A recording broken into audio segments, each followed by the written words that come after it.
যেই বাড়িতে শাশুড়ি মারা রান্না করে সেই বাড়িতে বৌমা একদিন রান্নাঘরে ঢোকার পর শাশুড়িদের অবস্থা, বৌমা রান্নাঘরে ঢুকেছে, বৌমা কি রান্না করছে, নিশ্চয় সব তেল আজকে শেষ করে দেবে, নিশ্চয় সব মশলাপাতিও শেষ করে দেবে, এত এত গাদা গাদা রান্না করে ফেলবে। বাবু যদি ওর খাবার একবার খায়, ওর যদি শরীর খারাপ করে, আর তাছাড়া বাবু যদি ভালোই লেগে যায়, তাহলে তো রোজ এরম রান্না করতে বলবে, তাহলে তো আমার সংসার একবারে গেল জলে। পুরো সব খরচা একদিনেই করে দেবে, যেটা আমি 1 মাস ধরে বাঁচিয়ে করি সেটাও একদিনে শেষ করে দেবে। তারপরে বাবু আর আমার হাতে রান্নাও খেতে চাইবে না।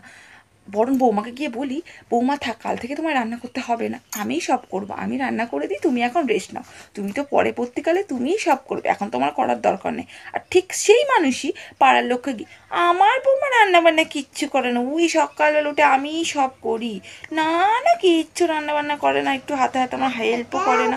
কি বলবো বলো, কপাল কপাল, এটাই আমার কপাল।